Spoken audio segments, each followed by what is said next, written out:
चाची की बेटी का रिश्ता देखने कमिश्नर आ रहा था। मैं उनके घर में नौकरानी बनकर काम करती थी, क्योंकि मैं अनाथ थी। चाची की बेटी ने घृणा से कहा, देख, आज खाने में कोई कमी मत रखना, नहीं तो अंजाम बुरा होगा। जैसे ही कमिश्नर आया, खाना खाते खाते उसने पानी मांगा और मैं तुरंत रसोई से बाहर निकली। मेरे बदन पर फटे पुराने कपड़े थे और हाथ में पानी का गिलास।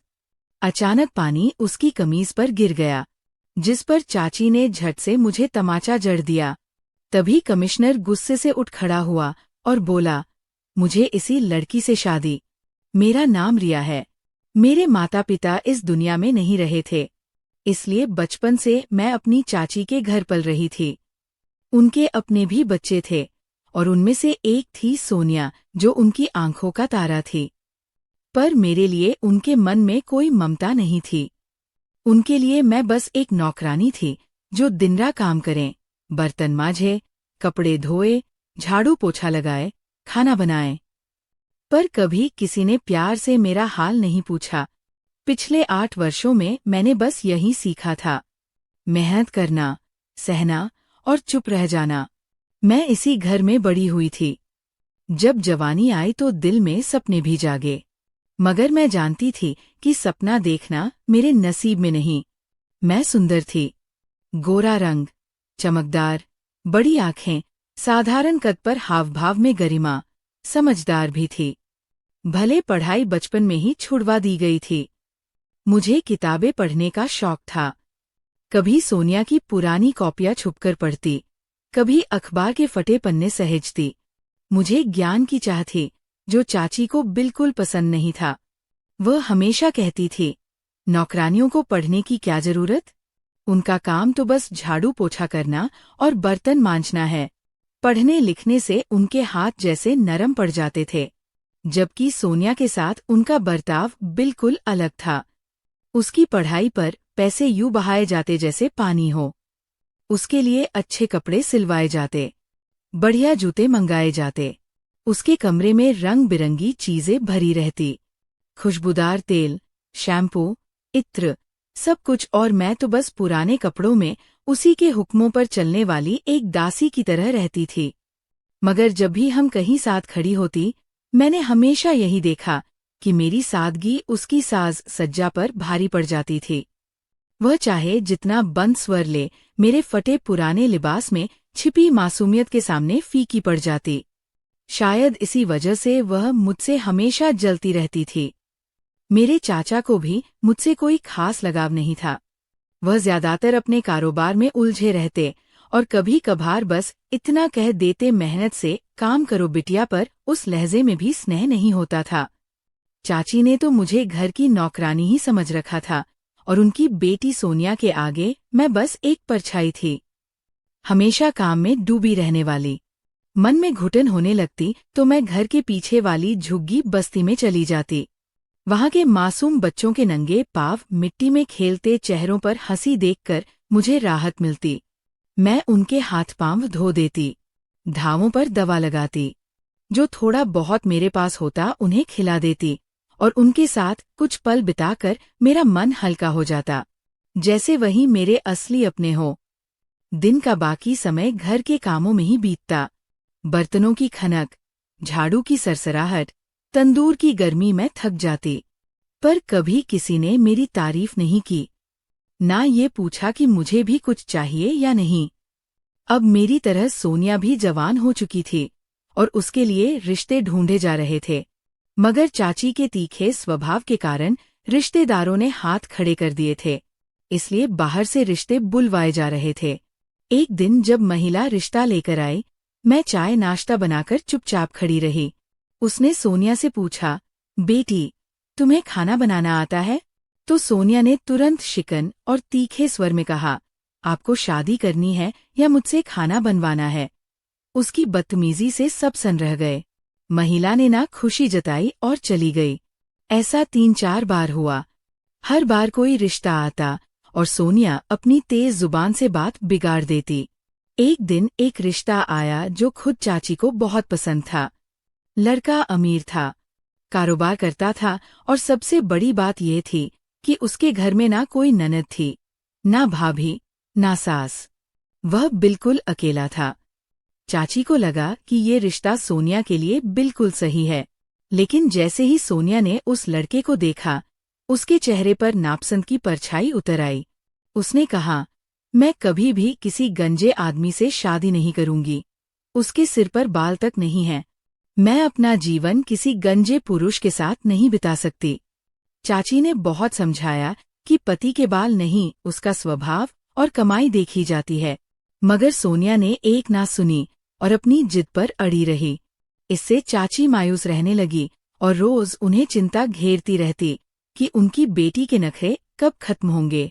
अब तो घर में रोज कोई ना कोई लड़का देखने आता और चाय नाश्ते की सारी जिम्मेदारी मेरे सिर पर होती थी। मैं सुबह से ही रसोई में जुट जाती, चाय बनाती, पराठे तैयार करती, सब्जी गर्म करती, बर्तन चमकाती, और जब वे लोग बैठक में बातें करते तो पीछे खड़ी उनके हावभाव देखकर अंदाज लगाती कि ये रिश्ता भी ठुकरा दिया जाएगा। थककर चूर हो जाने के बावजूद कोई मेरे लिए एक कप चाय तक नहीं पूछता था। यही एक अनाथ लड़की की जिंदगी थी, जो दूसरों के लिए सब कुछ करती थी, पर अपने लिए कुछ भी नहीं। उधर सोनिया के मोबाइल पर कई लड़कों से दोस्ती हो चुकी थी। फोन पर बातें, संदेश, तोहफे, रिचार्ज, घर के बाहर पिज्जा मंगाना और चोरी छिपे मिलना, उसे ये सब रोमांच जैसा लगता था। खुद को वह बहुत आधुनिक समझती थी। लेकिन किसी लड़के से अनबन होते ही कई दिनों तक टूट जाती, रोती, शिकायत करती और फिर आईने में खुद को निहार कर कहती कि कोई उससे दूर कैसे रह सकता है। लेकिन इसके बावजूद उसके मन का खालीपन नहीं भरता था। फिर भी वो हमेशा यही कहती कि शादी वह किसी अमीर आदमी से ही करेगी जो उसे कार, घर और गहने दे। उसके घर वाले उसकी हरकतों से परेशान थे। चाची अक्सर रात को रोती और चाचा खामोश रहते कि बेटी को रोकना अब उनके बस की बात नहीं रही। एक दिन मोहल्ले की एक औरत आई और बातों बातों में सोनिया की शादी का जिक्र करते हुए बोली कि रिया की भी उम्र अब काफी हो चली है। चाची ने मुस्कुराकर कहा कि पहले अपनी बेटी की शादी निपटा लें, फिर रिया के बारे में सोचेंगे। तब उस औरत ने कहा कि हाँ, रिया तो उम्र में बड़ी है, सुना है सोनिया से पूरे 6 साल बड़ी, 26 की तो हो ही गई होगी। चाची के चेहरे पर गुस्सा तैर गया। वो तुरंत बोली, बिल्कुल नहीं। किसने कह दिया कि वह बड़ी है? वह तो उल्टा मेरी बेटी से छोटी लगती है। और फिर मेरी सोनिया छोटी क्यों होगी? रिया तो हमेशा खुद को सबसे आगे दिखाने में लगी रहती है। हर किसी के सामने खुद को अक्लमंद और सुंदर बनाकर पेश करती है ताकि मेरी बेटी कमतर लगे। मैं दरवाजे के पीछे ये सब सुन रही थी। मेरी आंखों से आंसू बहने लगे। मुझे पहली बार महसूस हुआ कि चाची को मेरी सूरत तक पसंद नहीं। वह हमेशा मुझे दूसरों के सामने नीचा दिखाना चाहती है। मैं उनके लिए बस घर का काम करने वाली हूँ। उनसे मेरे लिए कोई अपनापन नहीं। कुछ दिन बाद मोहल्ले की एक और औरत हमारे घर आई। उसने मेरे बारे में बात छेड़ दी। वो कह रही थी, हम लोग गरीब हैं, लेकिन हमारे बेटे को बहुत अच्छी नौकरी मिल गई है। अगर तुम लोग चाहो तो हम इस लड़की रिया का रिश्ता मांगना चाहते हैं। हमें ये लड़की बहुत पसंद है। इसका चेहरा साफ है, इसकी बातों में सच्चाई है। ये जहाँ जाएगी वहाँ का घर रोशनी से भर जाएगा। आजकल ऐसी लड़कियां नहीं मिलती। हम तो चाहते हैं कि किसी अनाथ लड़की से ही शादी करें ताकि वो घर संभाल ले और हमें सम्मान दे। चाची ने तुरंत तेज आवाज में मना कर दिया। वो हंसते हुए बोली, अगर मैं इसे तुम्हारे हवाले कर दूंगी तो मेरे घर का काम कौन करेगा? क्या मैं खुद बर्तन धोऊं? क्या मैं खुद झाड़ू लगाऊं? वो औरत कुछ पल चुप रही, फिर जाते जाते मुझसे बोली, बेटी, इन लोगों से अपने आप को बचा लो। ये कभी तुम्हारी शादी नहीं होने देंगे। ये तुम्हें बस अपने काम के लिए रोक कर रखेंगे। लेकिन मैं उसे क्या बताती? मेरे पास उनके अलावा था ही कौन? अगर मैं उनसे अलग हो जाती तो कहाँ जाती? किसके घर में रहती? मैं तो सड़कों पर आ जाती। बस मैंने सिर झुकाकर चुप्पी ओढ़ ली। एक दिन मैं आंगन में बर्तन धो रही थी। तभी अंदर से चाची और चाचा की बातें सुनाई दी। चाचा कह रहे थे, रिश्ता तो घर आ ही जाएगा। लेकिन अपनी बेटी को समझा देना कि अगर उसने किसी बात में अड़चन डाली तो पूरे शहर में हमारी बदनामी हो जाएगी। लग रहा था कि किसी बहुत बड़े घर से रिश्ता आ रहा है। चाची बोली, पहले उसकी तस्वीर मंगवा लेना, आखिर रहना तो उसे ही है ना। चाचा ने कहा, इतना बड़ा रिश्ता है, अगर लड़के के सिर पर बाल ना हो, अगर उसका पेट निकला हुआ हो, अगर वो 50 साल का भी हो, तब भी लोग अपनी जवान कुंभारी लड़कियां उसे दे देंगे। ये तो मेरा थोड़ा बहुत जान पहचान है कि वो हमारे घर आ रहा है। उसका भी दुनिया में कोई नहीं, वो अकेला है और अपने लिए खुद ही लड़की ढूंढ रहा है। मैं तस्वीर मंगवाऊंगा तो वे लोग बुरा मान जाएंगे। वो खुद देखने आ रहे हैं, तुम बस अपनी बेटी को समझा दो। अगर वो सारी जिंदगी आराम से बैठकर खाना चाहती है तो इस रिश्ते के लिए हाँ कह दे। चाची यही कह रही थी और ये सुनकर मैं हैरान थी कि आखिर कौन सा राजकुमार है जिसकी इतनी चर्चा हो रही है, कौन सा दूल्हा है जो हमारे घर आने वाला है। चाची के चेहरे पर पहली बार असली खुशी देखी। उनके कदमों में अजीब सी फुर्ती थी। अगले दिन उन्होंने मुझे बुलाकर कहा कि पूरे घर को अच्छे से साफ करना है, खाने पीने की तैयारी करनी है। 2 दिन में घर का हर कोना चमकना चाहिए, बर्तन दमकने चाहिए, पर्दे धुले हो और आंगन साफ हो। फिर वे बताएंगी कि खाने में क्या बनाना है। मैं थकी थी, पर इनकार की हिम्मत नहीं थी। बस धीरे से ठीक है कहा। मुझे नहीं पता था ये सब किसके लिए हो रहा है, बस इतना समझ रही थी कि आने वाला कोई व्यक्ति मेरी जिंदगी बदल देगा, क्योंकि किस्मत जब फैसला करती है तो तूफान साथ लाती है, और मुझे अंदाजा भी नहीं था कि मेरा तूफान दरवाजे पर पहुंच चुका है। आखिर वो दिन आ गया जब बड़ा फैसला होना था। सोनिया हमेशा की तरह घमंड में बोली कि उसके लिए इलाके के अधिकारी का रिश्ता आ रहा है। ये सुनकर मैं दंग रह गई। ऐसा रिश्ता हर किसी की किस्मत में कहाँ आता है। मेरे दिल में जलन नहीं बल्कि सच में खुशी हुई कि शायद उसकी शादी हो जाए तो घर में शांति आए। पर भीतर कहीं हल्की टीस भी उठी कि मेरी किस्मत में शायद ऐसा सुख नहीं लिखा। मैंने नरमी से पूछा कि तैयारी उसी हिसाब से कर लूं, तो वो तेज स्वर में बोली कि अगर कहीं भी जरा सी भी गड़बड़ हुई तो वह मुझे नहीं छोड़ेगी। उसके चेहरे पर घमंड साफ दिख रहा था, मानो वह अधिकारी पर कोई एहसान कर रही हो। वह हमेशा की तरह डराने वाली नजरों से देखकर चली गई। मैं पहले भी कई बार उसके हाथों पिट चुकी थी। मामूली बात पर गिरेबान पकड़ लेती, थप्पड़ मार देती, हाथ मरोड़ देती, और चाची भी उसी का पक्ष लेती। कई बार उन्होंने भी मुझ पर हाथ उठाया। मेरी बात किसी ने कभी सुनी नहीं। मैं रात को छत पर जाकर रोती और चांद से पूछती कि कब तक ये सब सहना होगा।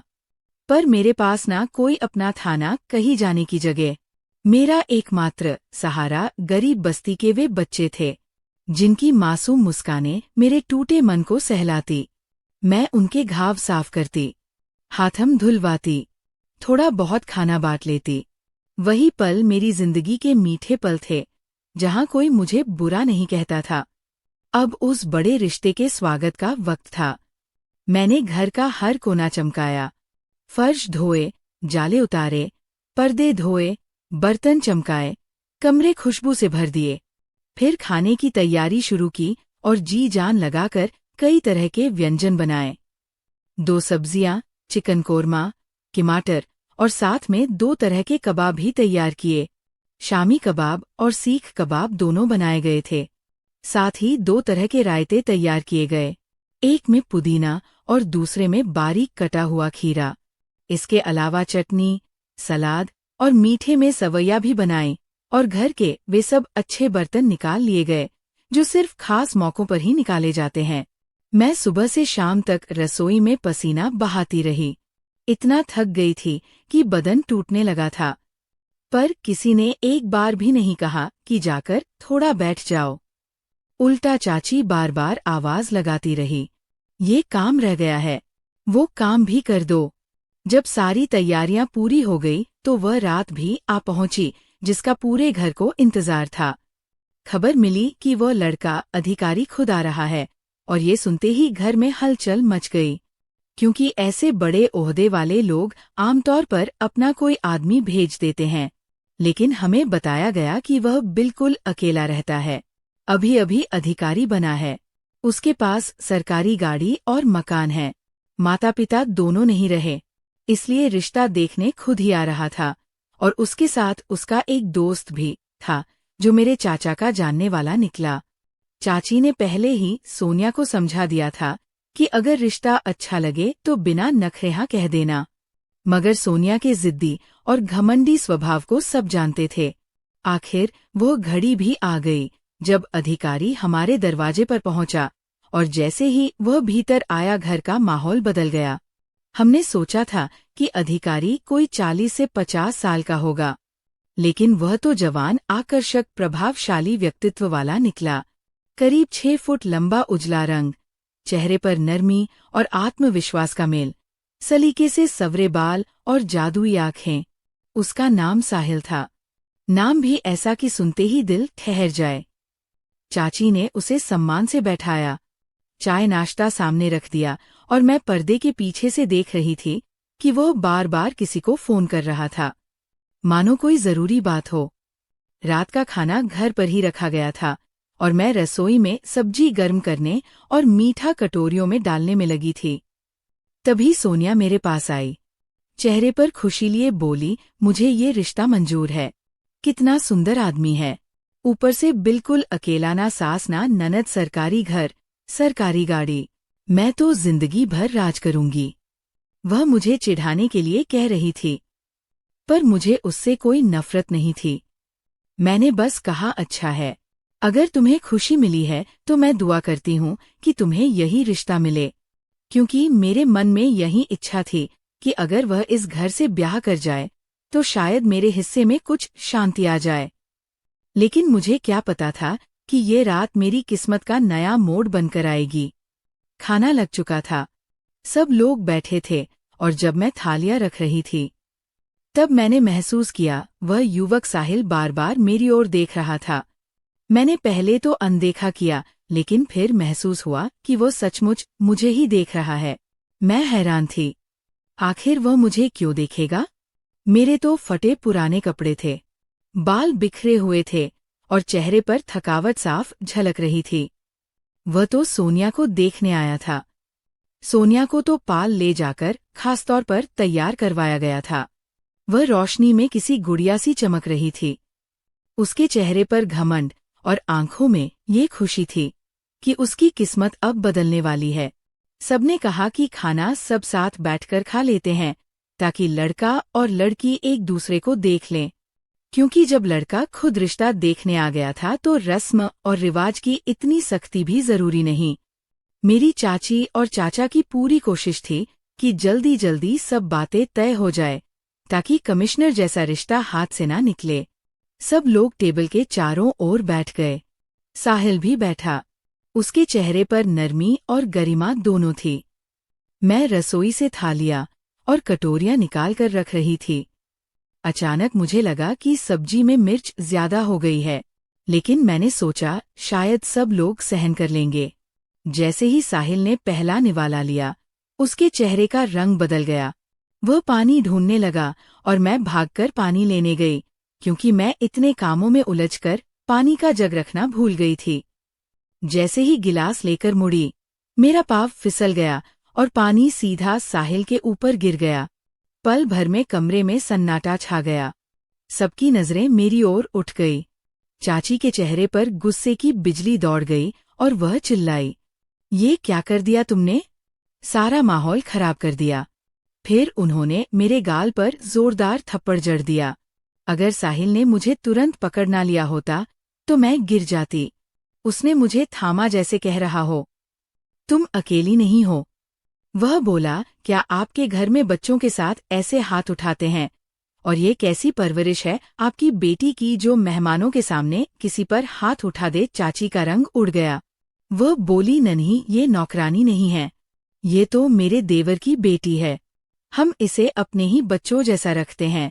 साहिल ने मेरी ओर गहरी नजर से देखा और बोला, अगर ये सच में आपके देवर की बेटी है तो इसके कपड़े ऐसे क्यों हैं? ये नौकरों की तरह सारा काम क्यों कर रही है? आपकी बेटी तो कीमती कपड़े पहनकर बैठी है और ये लड़की तो बिल्कुल अनाथ जैसी लग रही है। और अगर ये सच में अनाथ है तो आपने इस पर हाथ क्यों उठाया? चाची ने बनावटी नरमी से कहा कि उसका हाथ फिसल गया था। साहिल ने शांत पर कठोर आवाज में कहा, तो क्या हो गया? क्या मैं कोई राजा हूँ? पानी गिर गया तो कौन सी आफत आ गई? ये तेजाब तो नहीं था। कमरे में खामोशी छा गई। सोनिया के चेहरे पर नाखुशी साफ दिख रही थी, जैसे उसकी किस्मत पर खतरा मंडरा रहा हो। फिर साहिल बोला, खाना वाना हो गया, अब मुझे एक जरूरी बात कहनी है। सब चौंक गए। वो ड्राइंग रूम की ओर गया और बोला, आप सब वहां आए। और खासतौर पर ये लड़की भी। मैं घबराई हुई उसके पीछे चली। वह बोला, जब तक मैं कमिश्नर हूँ, इस इलाके की जिम्मेदारी मेरे हाथ में है और मेरी पत्नी की भी उतनी ही बड़ी होगी। मैं यूं ही रिश्ता देखने नहीं आया। आने से पहले मैंने जानकारी जुटाई थी। मैंने आपकी बेटी के बारे में जो पता किया वह बहुत दुखद था। आपकी बेटी ने 1 महीने में 4 लड़कों से दोस्ती की, उनसे तोहफे और पैसे लिए और उन्हें शादी के झूठे वादे करके छोड़ दिया। ऐसी लड़की किसी सम्मानित घर की इज्जत बढ़ाती नहीं मिटाती है। ये सुनकर चाची गुस्से से भर गई और बोली कि अगर उसे सब पता था तो यहाँ आने की जरूरत क्या थी? साहिल शांत रहा और बोला, मैं यहाँ रिश्ता देखने नहीं, सच देखने आया था। मैं ये देखने आया था कि वह लड़की कैसी है जिसे मैं अपनी पत्नी बनाना चाहता हूँ।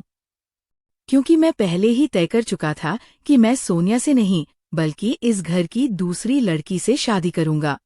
ये सुनते ही सब सन्न रह गए और कमरा एकदम शांत हो गया। उसके चेहरे का रंग उड़ गया और मैं अवाक होकर उसे देख रही थी। साहिल बोला कि हाँ, वह इसी घर में उस हीरे को ढूंढने आया था जिसे उसने अपनी आंखों से देखा था। वह लड़की जो गरीबों के बीच जाकर मुस्कान बांटती थी, बच्चों के साथ बैठकर खाना खाती थी, उनके लिए कपड़े इकट्ठा करती थी, जबकि वे उसके अपने भी नहीं थे। वह उसका पीछा नहीं कर रहा था बल्कि उसके कर्मों को समझ रहा था। और जब पता चला कि वो कहाँ रहती है तो मालूम हुआ कि वह इसी घर में है और उसका नाम है रिया। ये सुनकर मैं स्तब्ध रह गई। दिल की धड़कनें तेज हो गई। उसने नरमी से मेरी ओर देखते हुए कहा कि उसने उस क्षण तय कर लिया था कि वह मुझसे शादी करेगा और आज वह यहाँ सिर्फ उसी लिए बैठा है। लेकिन वह ये देखना चाहता था कि लोग मेरे साथ कैसा व्यवहार करते हैं, ताकि जब वह मुझे यहाँ से ले जाए तो उसे पछतावा ना हो कि उसने मुझे उन लोगों से अलग किया जो मेरे दुश्मन थे। और अब उसे सब समझ आ गया है। उसकी बातें सुनकर सब स्तब्ध थे। चाची के चेहरे पर पछतावा और क्रोध का मिलाजुला भाव था। चाचा चुप थे। सोनिया का घमंड टूट चुका था। साहिल ने गरिमा और कोमलता के साथ मेरी ओर देखा और पूछा कि क्या मैं उसके साथ नई जिंदगी की ओर चलूंगी। वह मुझे पत्नी बनाना चाहता है और वह सम्मान देना चाहता है जिसकी मैं हकदार हूँ, और हम दोनों मिलकर समाज के लिए बहुत कुछ कर सकते हैं। मैंने उसे देखा। मेरी धड़कनों का शोर पूरे कमरे में गूंजता महसूस हुआ। आंखों से आंसू भर निकले जो मेरी हाँ बन गए और मैंने उसका हाथ थाम लिया। उसने सुकून से कहा कि अब मुझे किसी चीज से डरने की आवश्यकता नहीं है। चाचा चाची पत्थर से हो गए। सोनिया की आंखों में आंसू थे, लेकिन साहिल ने किसी की तरफ ना देखते हुए मेरा हाथ पकड़ा और कहा कि अब मैं उसके साथ चलूं जहां मेरा सम्मान, शांति और खुशी मेरा इंतजार कर रहे हैं। मैं चुपचाप उसके साथ चल दी, मानो किसी ने मेरी टूटी जिंदगी को सहारा दे दिया हो। उसके बाद वह मुझे अपने घर ले गया और उसने जरा भी देर नहीं की। जैसे सब पहले से तय था। रास्ते में वह फोन पर निर्देश देता रहा। उसके चेहरे पर अजीब सा विश्वास था। घर पहुंचने तक सारी तैयारी हो चुकी थी। पंडित, गवाह, रोशनी, सब कुछ।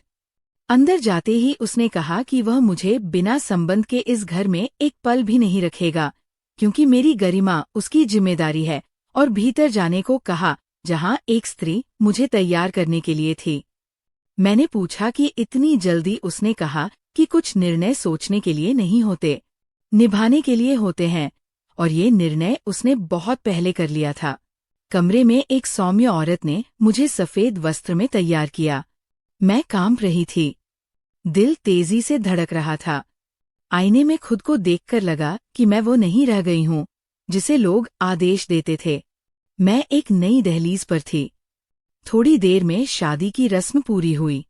हमने हाँ कहा और मुझे लगा जैसे वर्षों का बोझ उतर गया हो। रात के 4 बजे जब साहिल मेरे सामने बैठा था और बाहर हल्की हवा बह रही थी, मैंने उससे पूछा कि उसने मुझे पहली बार कहाँ देखा था। वह मुस्कुराया और बोला कि उसने मुझे पहली बार झुग्गियों के पास देखा था, जहां मैं बच्चों के साथ बैठकर खाना खा रही थी और हंस रही थी। मुझे किसी ने बताया था कि वहां कुछ लोग जबरदस्ती बैठे हैं, लेकिन जब मैं वहां पहुंचा तो देखा कि वे लोग जबरदस्ती नहीं बल्कि बेघर बेबस लोग थे और उनके बीच जैसे कोई उजाला फैल रहा हो। वह उजाला तुम थी। तुम्हें देखकर मन विचलित हो गया। एक लड़की जो अपने पास कुछ भी संभाल कर नहीं रखती, वह दूसरों के लिए इतना कुछ कर रही है। उसी दिन मैंने ठान लिया था कि अगर किस्मत ने कभी अवसर दिया तो तुम्हें अपनी जिंदगी का हिस्सा बनाऊंगा। जब मैंने तुम्हारे घर के बारे में जानकारी निकाली तो पता चला कि तुम किसी के नजदीकी रिश्ते की हो और वही लोग मेरी बेटी के लिए रिश्ता लेकर आने वाले हैं। तभी मैंने सोचा कि क्यों ना इसी बहाने तुमसे मुलाकात हो जाए, और फिर सब कुछ ऐसे होता गया जैसे ऊपर कोई व्यवस्था कर रहा हो। मैं अवाक होकर उसे देखती रही। वह लगातार बोलता जा रहा था। रिया, मैं तुम्हारे जैसी स्त्री ही ढूंढ रहा था, क्योंकि मैं केवल एक पुरुष नहीं बल्कि एक उत्तरदायी इंसान हूँ, एक अधिकारी हूँ। मैं चाहता हूँ कि मेरी पत्नी वो हो जो मेरे साथ कंधे से कंधा मिलाकर समाज के लिए काम कर सके, जिसे दूसरों का दर्द महसूस हो और जो सच्चे मन से गरीबों को गले लगा सके। और मैंने ये सब कुछ तुम में देखा।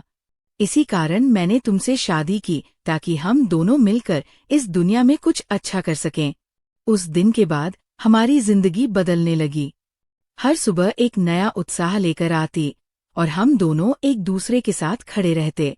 मैंने पहली बार जाना कि प्रेम केवल शब्द नहीं होता, वह एहसास है जो किसी के ख्याल रखने में झलकता है।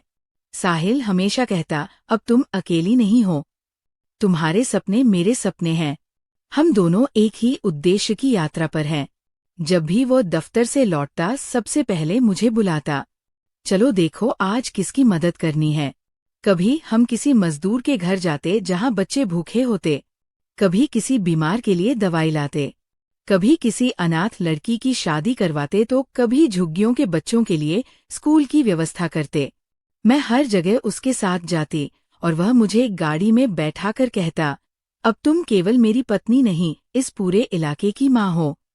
मैं हैरान होती कि जो व्यक्ति कभी मेरे नसीब में नहीं था, वही आज मेरा सब कुछ बन गया है। उसने मुझे कभी कमजोर महसूस नहीं होने दिया और मेरे लिए एक छोटा सा दफ्तर बनवाया, जहां मैं उन महिलाओं के लिए काम करती जो सिलाई कढ़ाई करती थी। हम उनके बनाए कपड़े बेचते और पैसे उनके घर पहुंचाते। वे महिलाएं मुझसे लिपटकर रो पड़ती। हमने कभी किसी बड़े अफसर को इतना दयालु दिल वाला नहीं देखा। उनकी बातें मन को प्रसन्न कर देती और मैं ईश्वर का धन्यवाद करती कि जीवन ने मुझे वह मुकाम दिया जिसका मैंने कभी सपना नहीं देखा था।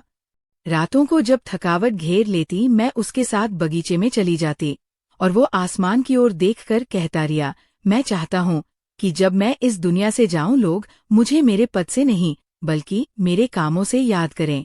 तुम मेरे साथ ऐसे ही चलती रहना, क्योंकि तुम मेरे लिए सिर्फ पत्नी नहीं, मेरा विश्वास, मेरी प्रार्थना और मेरी शक्ति हो। मैं उसकी बातें सुनती रहती, कभी मुस्कुरा देती, कभी आंसू बहा बैठती। जिंदगी कितनी अजीब है। जिसने कभी मेरे हिस्से में आंसू लिखे थे, वही आज मुझे मुस्काने लौटा कर दे रही है। अब हर दिन खुशियों से भरा लगता है। हर सुबह मानो एक नई उम्मीद लेकर आती थी। मैंने कभी सोचा भी नहीं था कि जो लड़की दूसरों के दुख दर्द को बांधती फिरती थी, वही एक दिन लोगों के लिए अपना घर आंगन खोल देगी। जो खुद कभी सहारा ढूंढती थी, वो एक दिन दूसरों के लिए सहारा बन जाएगी। साहिल के साथ बिताया हर पल मुझे किसी पूरे हुए सपने जैसा लगता था। हर रास्ता रोशन था, हर चेहरा मुस्कुरा रहा था, और मैं दिल से कहती थी कि शायद अब मेरी असली जिंदगी शुरू हुई है। वह जिंदगी जिसमें दुख नहीं थे, केवल खुशियां थी, प्रेम था, और वह प्रेम हमेशा रहने वाला था। जैसे मेरे साथ बुरा करने वाले लोगों को भी समय ने उनका ही फल लौटा दिया हो। जीवन जैसे पूरा घूमकर अपने अंत की ओर लौट आया था। एक दिन हमारे घर के नौकर ने बताया कि बाहर एक बुजुर्ग दंपति खड़ा है जो कह रहा है कि वे मेरे रिया के घर वालों में से हैं। और यह सुनते ही मेरा दिल तेजी से धड़कने लगा, क्योंकि वे वही लोग थे जिन्होंने मेरे साथ अन्याय किया था, मेरे सपने तोड़े थे, मेरा अस्तित्व मिट्टी में मिला दिया था। साहिल ने उन्हें अंदर बुलाने को कहा, और जब वे आए तो देखा कि वे मेरी चाची और चाचा थे, शर्म और बेबसी से भरे हुए। चाचा ने कांपती आवाज में कहा कि वे बहुत शर्मिंदा हैं और अपनी गलती के लिए माफी मांगने आए हैं, क्योंकि उनकी बेटी सोनिया किसी के साथ घर से भाग गई है और अब उसका कोई पता नहीं, इसलिए वे हमारी मदद चाहते हैं। उन्हें देखकर मेरे पुराने घाव फिर से ताजा हो गए, लेकिन फिर भी मैंने उनके सामने पानी रखा और कहा कि चिंता ना करें, सब ठीक होगा। और साहिल ने भी आश्वासन दिया कि वह अपने भरोसेमंद लोगों से मदद लेकर सोनिया को ढूंढ निकालेगा। 2 दिन बाद खबर मिली कि लखनऊ के एक अनाथालय के पास एक लड़की बहुत खराब हालत में देखी गई है, और हम तुरंत वहां पहुंचे, जहां सोनिया गंदी हालत में डरी हुई और टूटी हुई बैठी थी।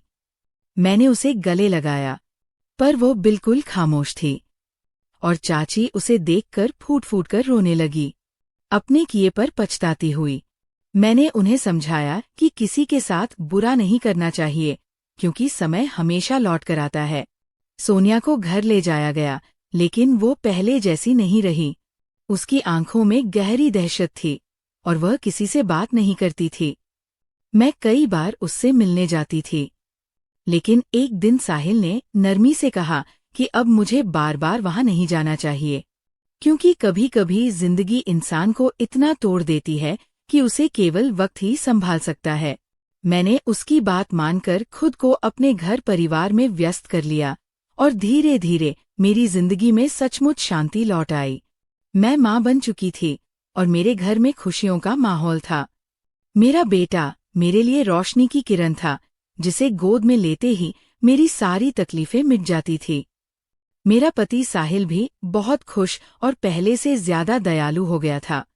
वह जरूरतमंदों को खाना बांटता, इलाज करवाता और बच्चों की पढ़ाई में मदद करता। उसके साथ रहते हुए मुझे लगा जैसे मेरी जिंदगी को असली मकसद मिल गया हो। एक शाम साहिल ने आकर कहा कि जिंदगी ने हमें बहुत कुछ दिया है, लेकिन घमंड कभी नहीं करना चाहिए, क्योंकि सब कुछ बदलने में एक पल लगता है। मैंने मुस्कुराकर जवाब दिया कि अब मुझे समझ आ गया है कि किसी के साथ बुरा नहीं करना चाहिए, क्योंकि जो दूसरों के लिए गड्ढा खोदता है वही उसमें गिरता है। उसने मेरा हाथ थामकर कहा कि उसे अपनी पत्नी पर गर्व है। उस पल मेरे दिल में सुकून उतर आया और लगा कि कठिन तूफानों के बाद मुझे अपना किनारा मिल गया है। मैंने बहुत दुख और सदमे सहे, लेकिन अंत में न्याय हुआ। जिन लोगों ने बुरा किया समय ने उनके साथ बुरा किया बिना मेरी किसी बद्दुआ के। आज मैं अपने पति और बेटे के साथ खुश हूँ। हमारा घर दुआओं से भरा रहता है और साहिल हर जरूरतमंद की मदद करता है। मैं अपने बेटे को देखकर दुआ करती हूँ कि वह भी अपने पिता की तरह नेक बने। जिंदगी अब नए मोड़ पर है। दिन शुभकामनाओं से भरे और रातें शांत हैं। अतीत की कड़वाहटें अब बस यादें हैं जो कभी कभी चुभती है पर असर नहीं करती, क्योंकि मैंने समझ लिया है कि असली कामयाबी चरित्र में होती है, न कि धन या रुतबे में। ये सबक मैंने अपनी जिंदगी की कीमत पर सीखा है। आज आईने में मैं एक आत्मविश्वासी स्त्री देखती हूँ। वह रियाज जो कभी अकेली थी, अब एक संपूर्ण पत्नी, माँ और संवेदनशील इंसान है, जो जानती है कि बुरा करने वालों के साथ अच्छा नहीं होता और समय हर किसी का हिसाब रखता है। तो दोस्तों, ये थी आज की कहानी। इस कहानी के बारे में आपकी क्या राय थी? ये कमेंट बॉक्स में जरूर बताइए। अगर आपको कहानी पसंद आई हो तो वीडियो को लाइक करें और चैनल को सब्सक्राइब करें और बेल आइकन पर क्लिक करके इसे ऑल पर सेट करें